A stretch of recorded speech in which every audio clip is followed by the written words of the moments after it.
The good news is I've already forgotten about The Finest Hours. Yeah. And it's only 90 minutes later. Yeah, it's like... Shit, I'm actually forgetting details of that movie. Mm-hmm. Wow. Oh, but I remember it starred Zachary Quinto. And Ben Affleck was in there, I think. Yeah, somewhere, I think. So Kung Fu Panda 3, the very first one of these movies I've ever seen. Which is, I've seen them all. Mm-hmm. But this is... So your outlook on it would be different than mine. Me being like, just basically going off the reviews of the other movies, and then going into this one. So me watching it, it just felt like a really solid prequel to Zootopia.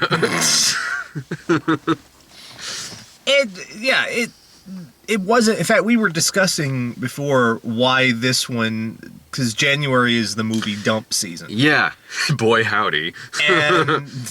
And why this movie had a January release, and just pure speculation, because I've got nothing to confirm this, but I think Star Wars prompted a lot of movies to get moved out of the holiday block just to spare them some box office. And I think Kung Fu Panda 3 probably was slated for somewhere around Christmas, and Star Wars happened, and they're like, oh fuck, we need to make some money off this. Move it.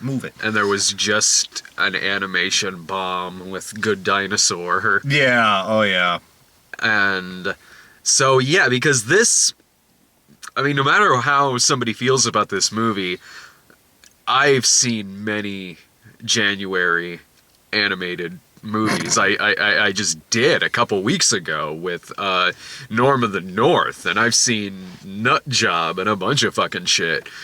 This movie, I thought it was a pretty entertaining movie, but even had I not liked this movie, this doesn't feel like a January dumping ground movie. Like, it's even if I came out of this movie being like, nah, I would at least be able to say it's a well-made film. It's a pretty looking movie. The animation and the detail and everything. It's a solid B, at least. Yeah, totally. Now, I was mentioning this as we came out of the theater. I've seen 1 and 2. And the problem they're running into now, and it kind of happened with How to Train Your Dragon as well, at least for DreamWorks, is they're starting to get formulaic. It starts off with Poe doesn't know thing. Poe fucks up a bunch at thing. Poe has to confront Big Bad. Poe comes to revelation. Poe defeats Big Bad. Poe learns lesson. That happens in this. In the first movie, there's a lot of tension in it, because he has nothing to do with Kung Fu. He's just this kind of, he likes to cook, and he lives at home with his dad, and he gets chosen to be the Dragon Warrior, and they're like, this guy? And, it's like, this guy? Oh, no! And, eventually he becomes Kung Fu Panda and all that. And the second one, it kind of advances upon that a little bit more. This one, there was a little bit of tension in the first one. You're actually a little bit worried about the character and how things are going to work out. And this one, it's just like, he's going to be fine. Yeah, I mean, I in watching it, I felt, one, having not seen the other two, I didn't feel very confused watching this movie. Oh, yeah. Not at all, but, like, I was picking up the gist of things fairly quick, but yeah, I never thought anything truly terrible was going to happen, and because I could tell where the story was going. I knew that, okay, he meets his dad, and once he goes off with his dad, I knew his dad was just whisking him away to save him, and then when he figures out what dad was doing, he's gonna be mad, and then they have to come together to fight. Yeah. I knew everything that was good. And because of that, I felt myself kind of checking out every now and then. I felt my mind wandering a bit from time to time. I wouldn't say necessarily out of boredom, because we just sat through boredom with The Finest Hours, and this wasn't that. It was more just... This is kind of the difference between what DreamWorks does and what Pixar and Disney, when they're good, not like, the dinosaur movie, when they're good, manage to do. And that is, like, with Inside Out, Yeah. I was actively involved with that so movie. was I. Yeah. You know, I was like, wow, and it was, but kids were just as involved. With DreamWorks movies, a lot of the time, they're good enough, they're interesting enough, but kids seem to be much more engaged with them than adults are, because adults, you see the beats coming from a mile away in a DreamWorks animated film. And about Pixar too, like a movie like Inside Out, which is a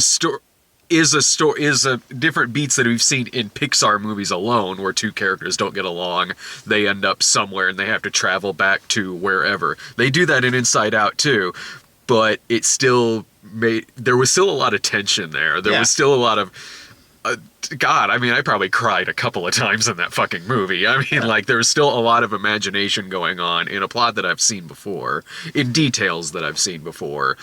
And in this, you know, I was into the animation of it. The fight sequences were good. Oh, God, yeah, those were fantastic. Yeah, I was never necessarily scared, and I didn't feel bad when my mind kind of wandered, but the characters were a lot of fun. Yeah, and we laughed in all the right places. Yeah. You know, we laughed at the places the adults were. Yeah. They do a ball joke in this movie that it's supposed to go right over the kids. They do this in a lot of animated movies. My dumplings!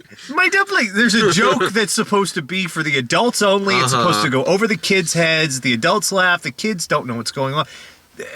Yeah, so they got all that right. Yeah, know. And the duck getting scared and crapping eggs, like, you know, that I liked that. Like, it's silly. That's an easy joke to write, but the characters are really lovable. They're adorable, and when the duck was acting scared, he genuinely looked scared. Like, I believed that he would crap eggs in that moment. And like, I was always really entertained by the characters. There was never anyone that was annoying me. There was never anyone who I was like, God, get them off the screen. I loved, in fact, I mean, I could have watched this whole movie and have it been about just Poe traveling with his birth father, and then James Hongoose going with them and being jealous and like trying to cook for him, but the little pandas are tearing apart his kitchen. Like, he was probably my favorite character in the movie. What, you didn't like Walter White Panda? No, I mean, I did him too. It took me like half an hour to figure out that dude, was fucking Bryan Cranston. I was trying to figure it out too. I feel stupid because I look kind of like Heisenberg. But I could have watched a movie that was like kind of just about that and that particular relationship between those three characters, because that was actually what entertained me the most about this. When it was cutting back to was it J.K. Simmons as the big bad, the villain? Not that he was a bad villain, but I was kind of like, I don't care about this as much as I do the other stuff. Yeah. It was fine. I mean, there was nothing overly wrong with it. It was just kind of, yeah, I guess the movie needs a villain, so this is our villain. Whatever. I'm more interested in kind of the... I guess what Pixar has done, and now actually it's been flip-flopping Pixar and Disney in terms of quality. They've come to start give us this expectation of a second layer to the storytelling. Yeah. That it's deeper, even though it's still a movie that's supposed to be acceptable for anyone to watch, any age. But there's still that second layer there to it, which adds a complexity to it. And this doesn't have that kind of... I mean, our villain, there's no pretense about it. He just exists simply to get Poe from point A to point B. Yeah.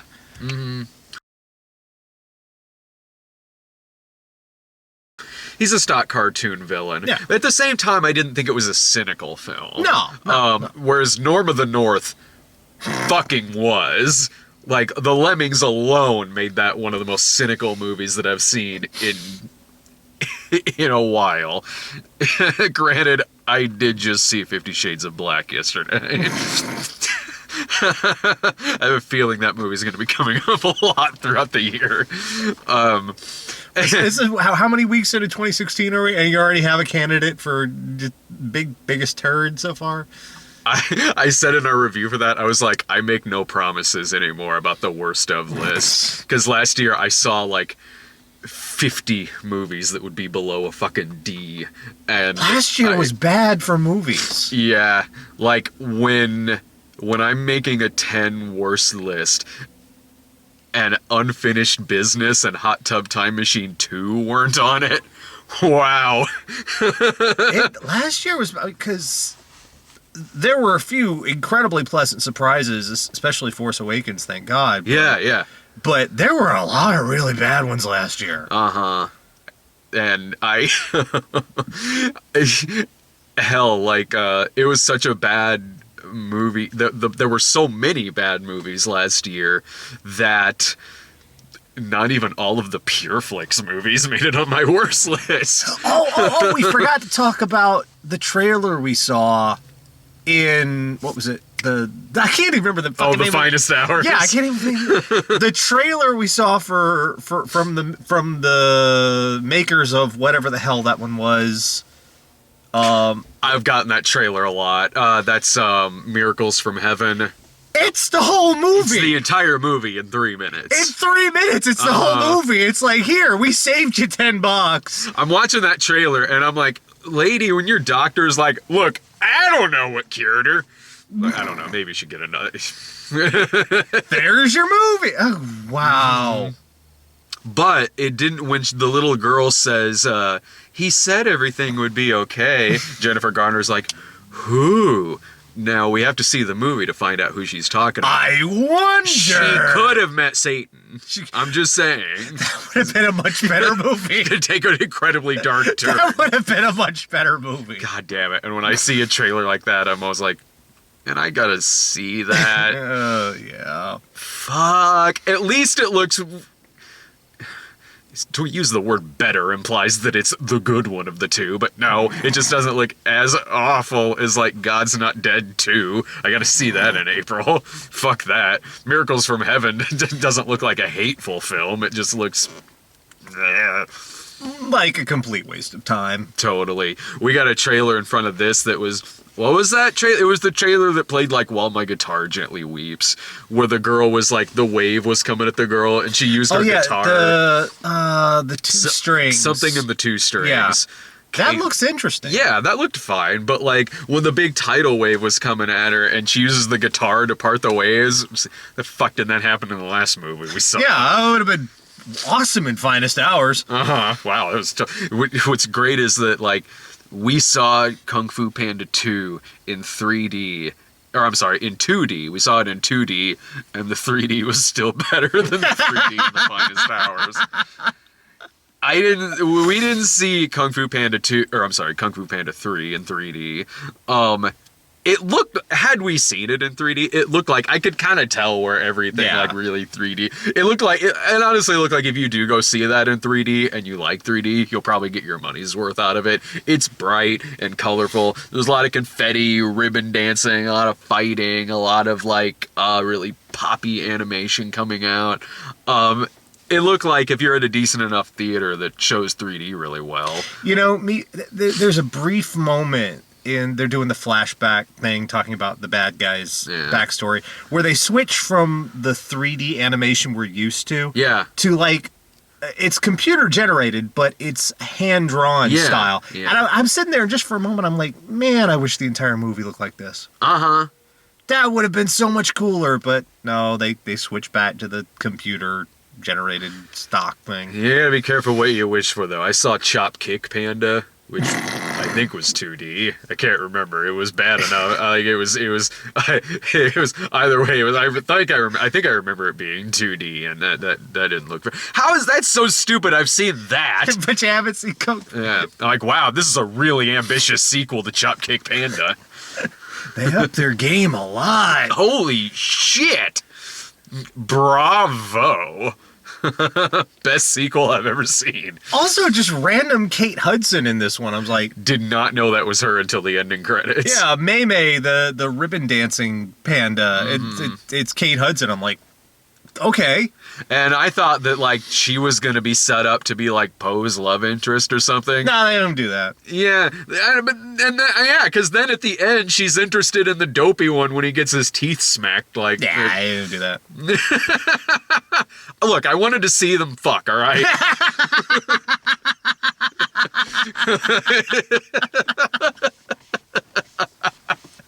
I get my money's worth when I go to this shit.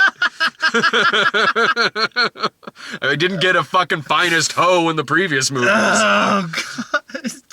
Yeah, I accidentally dropped the F-bomb a couple times when we were in there. Yeah, we're getting all these little munchkins and rugrats are coming in the theater, and Brad's dropping F-bombs. Sometimes I forget, all right? And I'm sitting there going, am I going to have to be sitting here when they drag Brad out of Kung Fu Panda 3, and I'll be left in the theater alone? I'll be like, camera's still in the truck, buddy. You're filming this review solo. This big, tall, bearded, long-haired guy in a theater full of kids.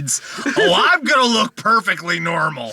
Dude, there was that, what did Allison tell you about the guy in the road chip who was just sitting in the back by himself? The very fucking back of the theater. I got a picture of it on my phone. I'll show it to you afterwards. I said to Allison, I'm like, I'm gonna act like I'm taking a picture of you, but I'm really like getting this guy back there. The hell's he doing back there? Is that like the modern version of self-flagellation? You go see the road trip alone? I hope he enjoyed it. That's your penance? Mm-hmm. Like, I've been by myself at many bad movies, but at least I had an excuse. They're filming a review of it afterwards. It still didn't make saying one for blended any better. Ugh, or old-fashioned. I mean, your kids will, if you take your kids to go see this, you'll really like it, or they'll really like it, and the adults will be fine. Like, yeah, it's just the kids are gonna like it a whole lot more than you will. I'll be perfectly honest. You're not gonna really be surprised by this one. You're not gonna be rocked back on your heels by this one. Don't go looking for complexity. There's some jokes, there's some laughs, but this is way more for the kids part of the family audience than the adult it's a quick sit. Like it's a quick. Oh God, sit. it went by so quick. I'm like, is it? It's over? Because I was just used to that tedious slog that was the finest hours. They were not. They were so not. Yeah, stuff happens in this one. Yeah. Especially the pandas looked more real than those waves. All right, next week is The Choice. That's the Nick Sparks movie. The Choice, Hail Caesar, and Pride and... Hail Caesar. I'm actually really curious about that. Oh, me too. But I'm worried that night I'm going to be stuck at Pride and Prejudice and Zombies. Yeah, man. No. I would beat someone up if I had to watch that instead of Hail Caesar. Because Hail Caesar looks like, I want to see that so bad. I think I'll be one of those where I work it out to where, like, yeah, I'll try to see both movies. Let's see if the timing works out. See if the timing works out on that one. I want to see PG-13 zombie movie. See you next week.